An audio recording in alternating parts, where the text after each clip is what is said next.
under the shadow of the Almighty. Amen. Amen. इसमें ये कहा गया है So the verse says कि खुदावंद के पर्दे में जो रहता है, that the जो one who खुदा के dwells in the secret place of God, जो खुदा के सामने झुकता है, the one who bow down before God, जो खुदा से खौफ रखता है, the one who fears the God, जो बदी से दूर रहता है, the one who stays away from sin, खुदावंद हमेशा उसकी हिफाजत करता है God always protects them हर तरह की तपाली वबा से, from every kind of problems, हर तरह की मुश्किल मुसीबत से every kind of problems, troubles.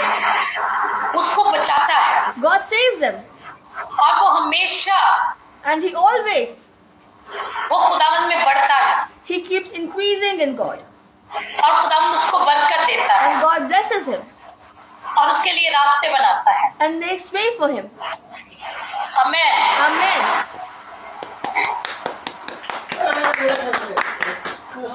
God bless you. Very nice. Sister Meena. आप करते जाओ। Sister Meena, आप प्लीज दूसरी वर्स पढ़ेंगी? जी मैं पढ़ रही हूँ। Thank you. इसकी सेकंड वर्स है 91 की। मैं खुदावन के बारे में कहूँगा, वही मेरी पनाह और मेरा गढ़ है, वो मेरा खुदा है जिस पर मेरा तवक्कल है। इस पे आपके बिलीव की बात हो रही है कि मैं खुदावन के बारे में कहूँगा कि वो मेरी पनाह है, मेरी रहने की जगह मेरी और पनाह होती है जहाँ पे मतलब आपकी जहाँ पे आप रहते हो, और आप इसको किसी तरह से भी ले लो, शायद मैं नहीं सही बता पा रही। नहीं, वेरी गुड, कंटिन्यू, अच्छा है। और जिस पर वो मेरा खुदा है और जिस पर मेरा पूरा तवक्कल है और मेरा मतलब पूरा बिलीफ खुदा पे है, और वही मेरी रहने की जगह है। मेरा मतलब कि बस यही है। So the second verse Thank you. says, I will say of the Lord, He is my refuge and my fortress, my God, in Him I will trust. So Sister Meena shared with us that God, He is a refuge, a fortress, He is a place, He is a hiding place, and He is a place where we live. So He is our home. My dwelling place. He is the place where we dwell. Amen. Amen. Asma. Sister Asma. अगर है तो ठीक है। हाँ, ठीक है, कर लीजिए।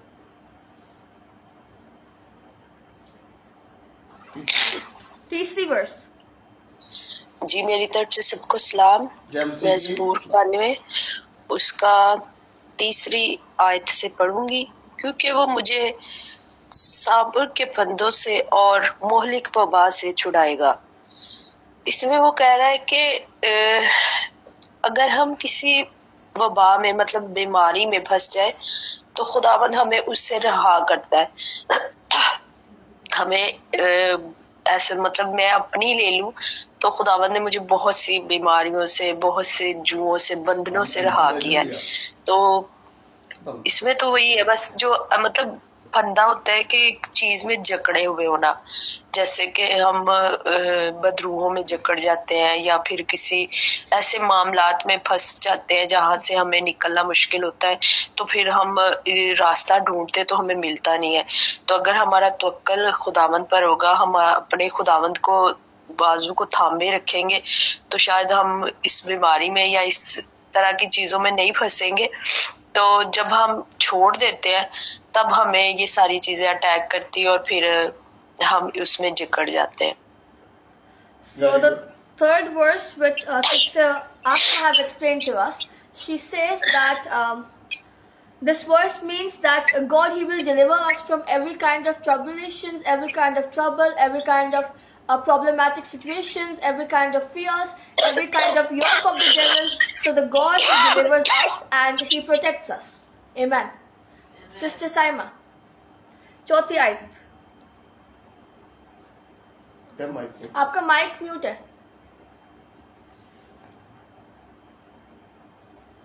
सिस्टर साइमा, आपका माइक म्यूट है।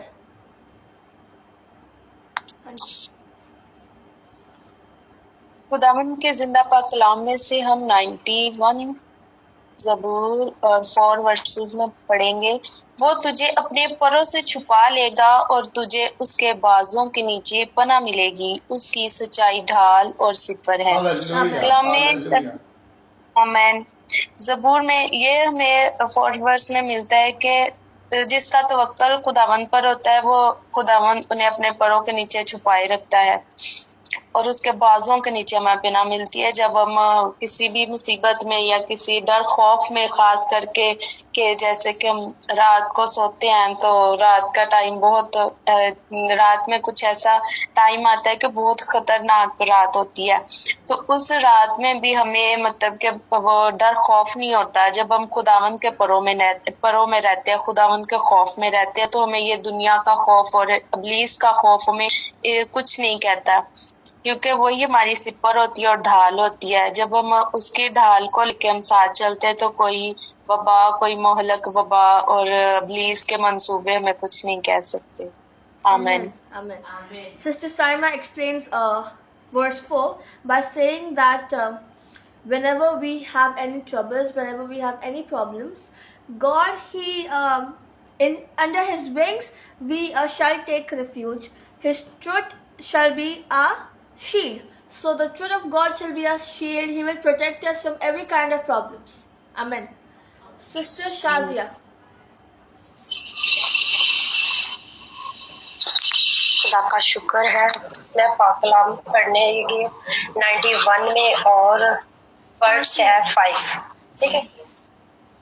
तू ना रात की नस से डरेगा, ना दिन को उड़ने वाले तेज से, क्योंकि इसमें ये है कि ना कोई रात के चलने वाली चीज से हम डर सकते हैं, क्योंकि हर वक्त खुदा हमारे साथ होता है, हमारी हर दुआ, हर इल्तिजा को सुनता है, ताकि हमारे नजदीक ना कोई ऐसी चीज आती है जैसे द्रोह, कोई डराने वाली चीज, वो कभी हमारे साथ नहीं होती, क्योंकि वो तब हमारे साथ खुदा होता है।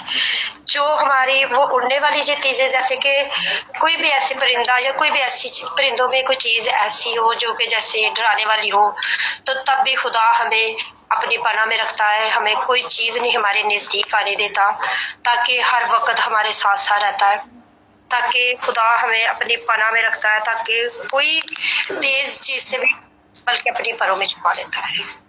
Amen. So Sister Shazia explains the verse 5 by saying that we will not be afraid by any terror of the night, nor any problems which come to us in the morning. So we are saved 24/7, day and night. God protects us, He saves us, and He helps us so that we may grow in Him and we may walk in Him. Amen. Brother Kennedy, verse 6.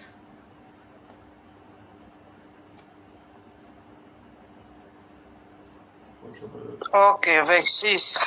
I read, in the morning it spring up new, but by evening it is dry and withered. Yeah, this verse 6 is just explaining to us that in life we should be careful, because it's just an example like the grasses we see in the field. So you see sometimes the grasses, they are very fresh. They are very fresh in the morning.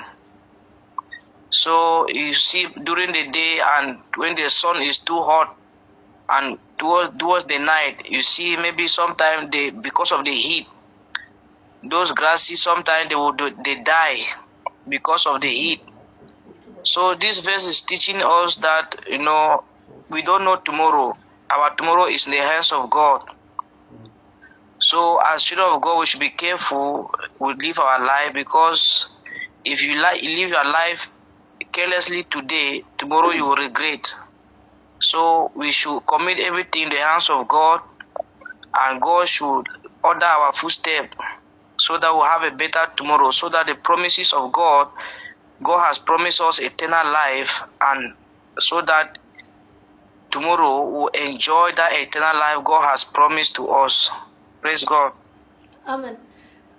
So Brother Kennedy ने explain किया उसकी 6th और 30th आयत में कि हमें अपने आप को खुदावंद के हाथों में देना है, खुदावंद के कंट्रोल में देना है, क्योंकि जब हम अपने आप को खुदावंद के कंट्रोल में देते हैं तो हम उसकी क्या कहते हैं, उसके परों के नीचे आ जाते हैं। तो जब हम खुदावंद के हाथों में होते हैं, उसके परों के अंदर होते हैं, तो हमें कोई भी डिमोनिक स्पिरिट, कोई भी शैतानी ताकत हमें छू नहीं सकती है। आमीन। Upward room fire fellowship international की फर्स्ट लेडी, वर्स 7।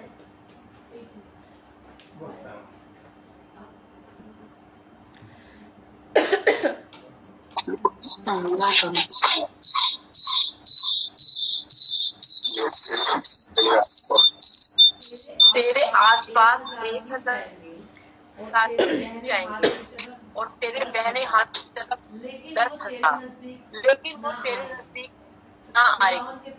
खुदावंद के पाक कलाम में यूं लिखा है, इसका मतलब ये है कि अगर कोई दुख मुसीबत चाहे कुछ भी हो जाए, आपकी इस तरफ बीमारी हो, दुख, कोई भी इंसान बीमार या कोई आपको की तरफ से बीमारी आ भी जाए, लेकिन आप पर तो खुदावन बचा कर रखा, क्योंकि हमारा तवक्कुल जब हम खुदावन पर भरोसा रखते हैं तो कोई बीमारी, कोई दुख हमें छू नहीं सकता, कोई आफत हमें नहीं हम पर आ सकती, क्योंकि हमने खुदावन को अपना पहुंच दिया है, हमने अपना आप खुदावन को दिया, क्योंकि वही हमारी पनाह है, वही हमारा घर है, हम उसी में पनाह पाते हैं। जब हम अपने आप को खुदावन को दे देते हैं तो कोई बीमारी दुख हमें छू नहीं। Amen, amen, amen. So the first reading is in verse 7. Wait.